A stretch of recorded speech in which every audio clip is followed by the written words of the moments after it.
Hello and welcome, boys and girls, ladies and gentlemen, and everyone betwixt. I am Vince, also known as PleasantKenobi on the internet, and this deck is balls. I don't mean like balls as in it's bad, although it might actually be bad. What I mean is the deck is just called Pair of Balls and A. This is a user-submitted deck. This is a deck that was built by a patron of mine called Grixis, who's just a collection of snakes in a trench coat. I'm a snake. The idea of this deck is to play a load of balls. Now, when I was told about the concept and this collection of snakes explained this to me, I assumed they meant ball lightning and lightning skelemental and all those sort of things. But no, they meant fireballs. But obviously fireball is shit, so we have Banefire, Bonfire the Damned, and then another kind of ball spell in Genesis Wave, where it's kind of the green fireball. Instead of hurting your opponent for X amount of damage, you're really grabbing X amount of permanents and slamming them to play off mana ramp. So using Arbor Elves and Makers of the Candelabra, we're looking to ramp our mana. We're going to untap lands that have Utopia spores on them, for example, or Nixthos Shrine to Nyx. And then we can use our Devotion, which we get off like Wishful Cell Keys and all that sort of stuff. And then Nissa, who shakes the world to, again, create more mana and untap our Nixthos and so on and so on. And we use that mana to cast huge Genesis Waves, Banefires, or Bonfire the Damned.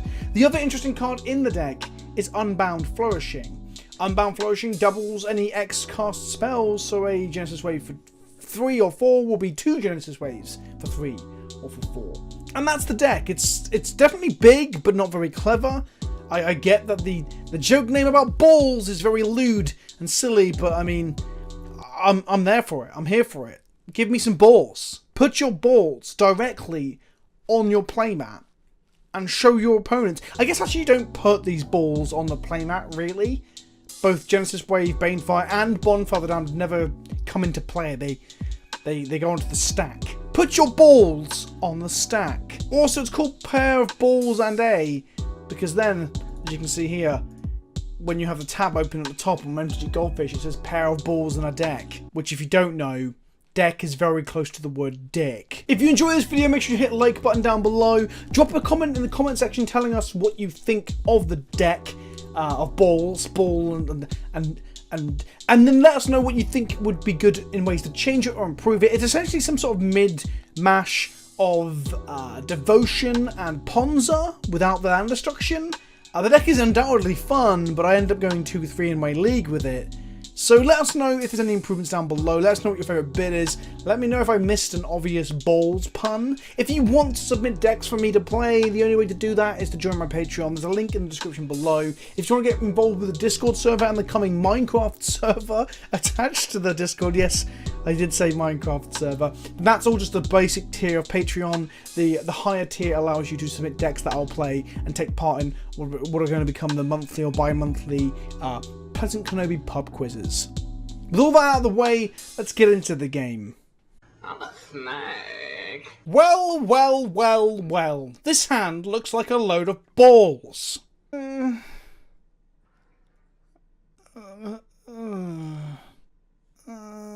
draw a Planeswalker.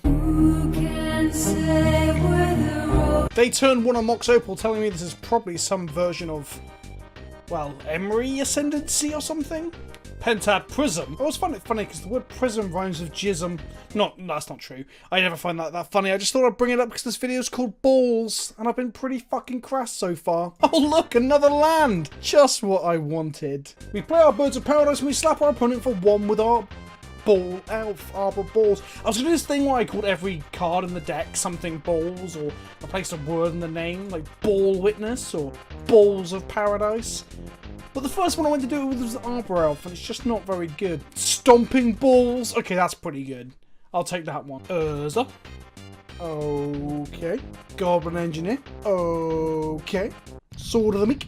Sure thing. I'm in danger. This is Whirza, right? This is just Whirza. That was a fucking good top deck. I'll take it. Scavenging Balls. Nom nom nom nom nom. Galvanic Blast. My Scavenging Ooze. Well, that's a shame. I guess it's time to Eternal Witness my Scavenging Ooze back and eat this sword again off the second Goblin Engineer. Although that said, they can actually bring... Oh no, they can't. They have no counters on Pentad Prism. Oh yes, I'm looking forward to next turn. So we Eternal Witness back the Scoos. I should say eternal ball witness. Ball witness. There you go. We untap forest, make a green of birds of paradise. Make another green and tap Nykthos, Shrine of Balls. Make a scavenging ooze. Maybe this ball thing will grow old. Maybe it's very juvenile. And we gobble up that graveyard. Nom, nom, nom. Another problem being, these fucking constructs are gonna get real big. Damping Sphere. That makes my Nykthos bad. Fuck. To say it's unfortunate for them to like play their main board Damping Sphere would be, well, would be an understatement, honestly. Okay, that's the Stomping Grounds. I guess I could like blow up the Whirza, then eat both Whirzas and have a 4/4 Scavenging Ooze. That doesn't seem so bad. So we kill the Whirza and we gobble it up. Yeah. Feels a bit rough, but at least they haven't got a shit ton of mana to like whir with. Although I guess they could just whir for a sword or something. Guess I'll take 5 here, block with my Eternal Witness. I end up getting my Eternal Witness back as a blocker. Genesis Wave for 4. If it goes badly, I guess I just die? Yeah, well, you know, I didn't come in not to cast big green balls, right? Come on, baby, don't let me down, Genesis Wave. Don't let me down. What did I hit? Oh, hello. So we hit Utopia Sprawl, Unbound Flourishing, and Eternal Witness. Eternal Witness is going to get back Banefire, I guess, because then we can double it next turn for 1, 2, 3, 4, 5, 6, 7. Guess I back like Genesis Wave instead, because the Banefire doesn't kill them. Okay, we might have to block with skews next turn if they grow these constructs, which kind of sucks. I think we have to block anyway. If they draw and whir, for example, and we don't block, they might just whir after defense blockers are declared, and then we're just dead. Go to 4. Untap and draw a Nissa.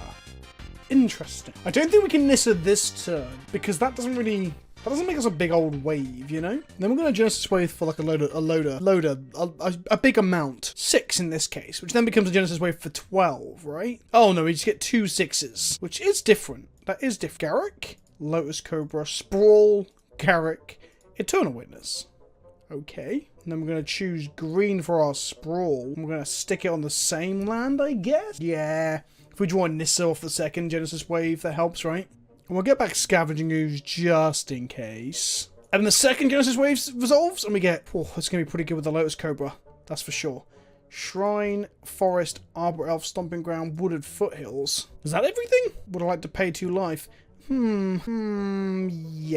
Danger zone! Then we get 4 triggers off the Lotus Cobra. We choose to keep the untapped Nykthos. We're going to always yield, and we're going to say yes, green, yes, green, yes, green, yes, green. I think I should have got the Banefire back, because then I could have, like, Banefired them. That would have been... Go to 1, get a forest, make another green, and we're going to untap 2 lands.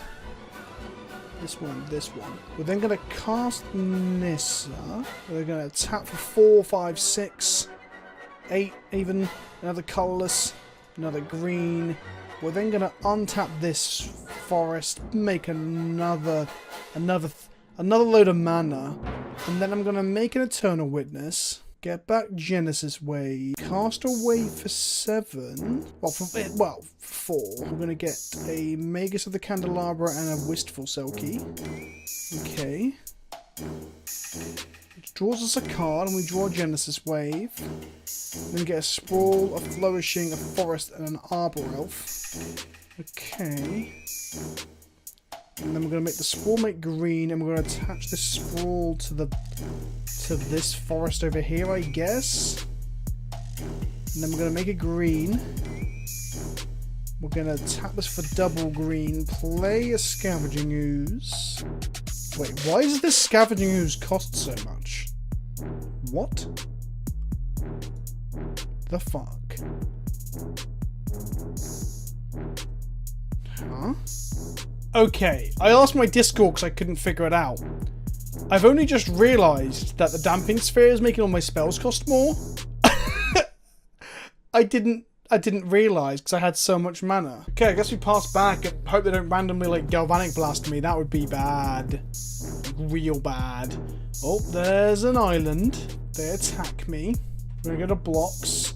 We survived that combat, which is nice. Okay. I need to be careful I don't deck myself here, but this should be fine. This should be fine. Play a land and make a green mana. Tap all these lands for mana. Actually, I think Genesis Waving for 20 probably will deck me. I don't think I want to do that. Oh, I can just kill them. Okay. Maybe they've got a Galvanic Blast. I guess we just go to combat attack them though. I guess winning is better than memeing. That's not true. Memeing's the best. But I wouldn't mind winning this game. One time no Galvanic Blast?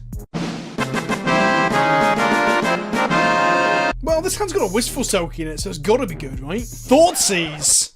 Oh my god, did I take my Banefire or did I take my Selkie? Probably the Banefire, I'd assume. Tell me in the comment section below what you would take with Thoughtseize here. Would you take the Selkie or the Banefire? And now they have taken the Selkie, as I said, the Goblin Engineer. This means I might be facing down a lot of Thopters soon. Like a lot of Thopters. Like an insurmountable amount. We Eternal Witness the Selkie back. There's an argument to Banefiring the Engineer there, actually. I probably should have done that. Another Thoughtseize! Fuck. Fatal Push my bird. Maybe Fatal something would be good in this post board where they've got the black mana I didn't know. Oh, that's unfortunate for them. But good for us. They were scared of our... They were more scared of our mana development than they were of getting closer to killing me with their own. I'll take it.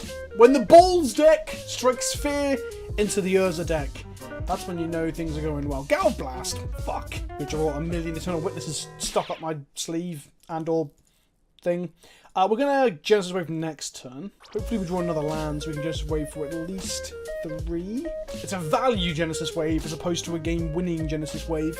They do nothing apart from make a land. I've got one card in hand. I don't know what it is.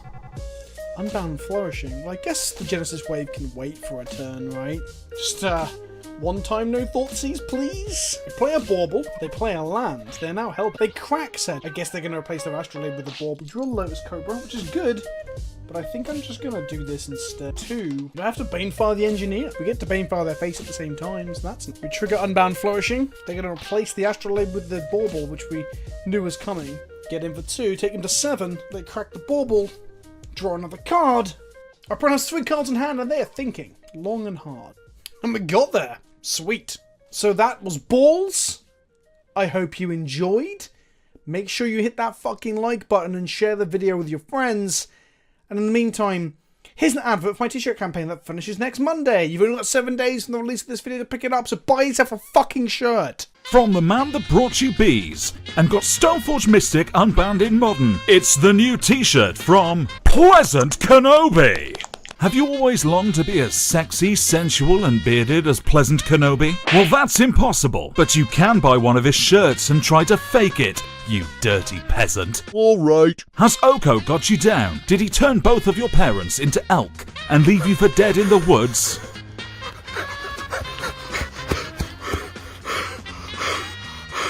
Help me.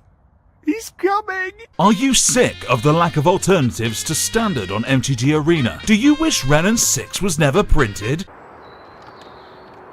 Fuck you, Ren 6. If you answered yes to any of these questions, then well done!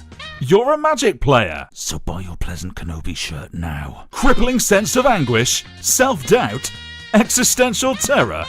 Stop being a bitch and buy a fucking shirt. Need something snazzy to wear whilst you hit on Linda from finance?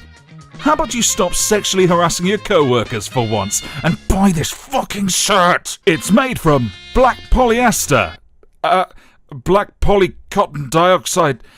It's made from fabric. It's made from black fabric and shows Vince being a lad. What?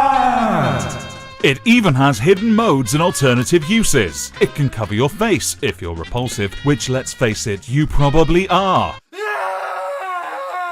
If you've run out of toilet roll, you could even wipe your ass with it. But be sure to wash it before you wear it again, lest you smell like a shit goblin. Not again. So what are you waiting for? Pick up a t-shirt today and support your favourite beard in the Magic community.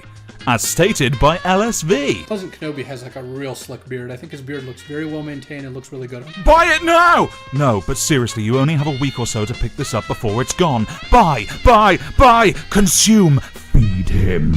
Because he won't feed himself. YouTubing doesn't really have any transferable skills, so support your favourite beard and buy a shirt today.